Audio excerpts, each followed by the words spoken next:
Michael, I just thought I'd call you, let you know I'm still out here. You're still out there? Yeah, I'm just kidding. We haven't talked in a few days. I just wanted to give you a heads up. I'm looking real good for the delivery tomorrow. In fact, I'll probably get there in the area this afternoon. I'm only about 266 out right now, and I've been operating on recap hours, but I've done this enough that I took a different route because I liked the route that I took better. It was on the through Klamath Falls on the 58 to the interstate because it just was a better route. The other route they had was very rural, and I have a sensor on my radiator that keeps going off, and if I'm up in Portland, I might even have the shop check it out. Okay. But anyway, I just want to give you a heads up. I'm looking fine. I just have to decide where I'm going to stop, you know, how close. Perfect. And then you probably don't have any idea on the pre-plans yet at this, do you? Nothing yet. Yesterday I didn't really get a chance to reach out to Washington, that planner. They've been kind of underbooked, so it's been kind of like as soon as you get there, that's when we get the plans. Gotcha. So that's what you have to do, because I don't know your part of your job, so it's nice for me to get a little education. So when I go to different regions, you have to talk to the planners in that particular area, right? I'm sorry, you cut out for a second. Okay, I'm just saying I don't know the inner workings of your job. You know, like when I go into the Seattle area, you have to contact the planners there. Yeah. So, and especially with Seattle lately, the past couple days, they've been underbooked there. So, like any driver that gets there, they have to kind of wait and see what's going to be the best load for them. So once we, since you'll be there today, I'll let them know, like, hey, he's going to be there 12 o'clock tomorrow, right on the dot. He'll be unloaded by 1400. I need something for him now kind of deal, and they'll be able to plan you up, no problem. Okay. Just a couple days in advance is when planners kind of get iffy, especially if their market's futile or whatever it is, where it like fluctuates. So it's just some markets like Washington, Georgia, SoCal, they're very up in the air when it comes to planning, a couple days in advance. Oh, no problem. No, I wasn't even expecting you to have something, to be honest with you. And if it really comes down, there's nothing, because we're just on operating. My recap hours are good, but if we really have to do a reset to reset our hours, I'm fine too. Because I think tomorrow after midnight, tonight, after midnight, it'll be 8:48, and then the next day it's 10:22, and next day is 7.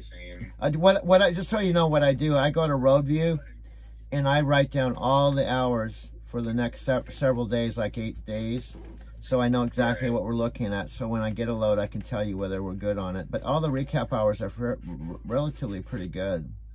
The only one that I'm seeing hiccups on is, let's see, tonight, tomorrow, day after, so that would be Saturday, Sunday. The only one that I'm seeing issues with is next Monday. 618, the 618 one? Yeah, that one's, a little short. So, yeah. If we're able to get a load that has a little bit extra time where you can kind of play with your hours and maybe try and even it out a little bit across the board, I think we'd be pretty good to keep on rolling. Yeah, yep. I like well, yeah, man, you're really catching on to this thing. Coming from retail, are you kind of amazed that you're catching on to all this stuff?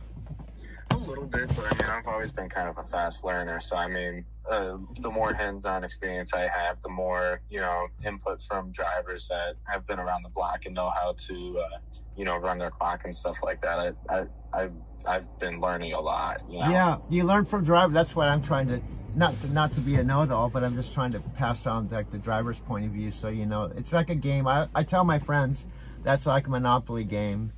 And you just kind of have to know the rules and how it works, and you have to keep playing the game, and then there's a point you kind of understand. And in fact, I just did a video. I'm starting to do training videos on my channel, like real corporate type of training videos. And one of the things I talked about is that, and I could even send you one and see what you think of it. But what I was talking about is you know, you can teach students how to back up, how to fuel, you know, stuff that's fixed, you know, that you're going to do with your job. But the thing you have to learn on the fly is logbook and your hours, because it's always going to be constantly changing. You can't. Right, it's always, you know, case by case basis. Yeah, exactly, and it's in the moment. You can kind of tell them some guidelines, you know, and some things that I do and this and this and that, but they have to learn that themselves. So it's probably the same boat for you too. Yeah, exactly. And you're trying to manage a bunch of drivers on top of it, man. How many drivers do you have now? I'm up to 33. 33? Yeah. Oh my gosh, that's a lot for a new person. Yeah, so if I don't get back to you right away, so I do apologize. Oh, no. I don't. I was only joking around. I can manage myself, and I'm usually not going to contact you. But no, man, gosh. Now, how many are new people?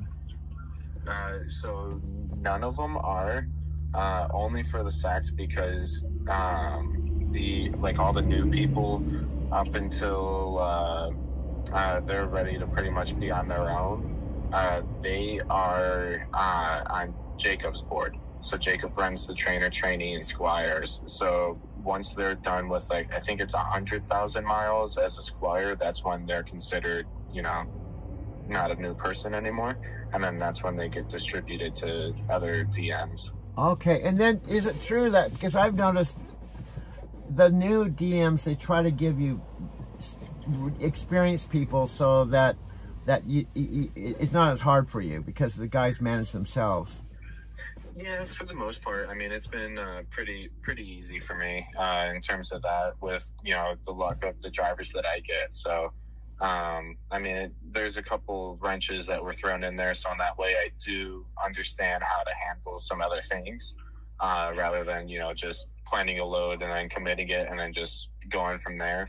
I have two guys that are almost like how you were before the Winco dedicated, but they're strictly SoCal turns, and they're Monday through Friday. So I have to, you know, manage their time and figure out what works best to keep them productive, and then get them home on Fridays. And and then they're flat daily pay, and so it's, you know, a bunch of different stuff thrown in there. Yeah, I like being over the road. I feel I'm real comfortable doing this again. Once I'm back in the groove, I'm fine, you know. Yeah, I felt like a lot better mentally too. Yeah, like too, not stuck in the traffic all the time. Well, you're stuck in the traffic, and then Winco, they were constantly canceling their loads, and this would change and that would change, and then I didn't know whether to get a load back to Phoenix. And I just in fact, you've done this load that you got me 2 Phoenix to Washington loads, you know, which is awesome. You know, and I was even on recap. I was even making a video and say, well, I've got only recap hours. I'm probably not going to be able to go very far.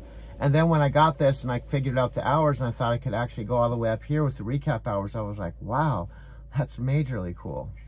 Yeah. So anyway, Sharp, I probably shouldn't keep you, but we're in good shape, and don't feel any pressure as far as getting me a load. You know, if you got one, great.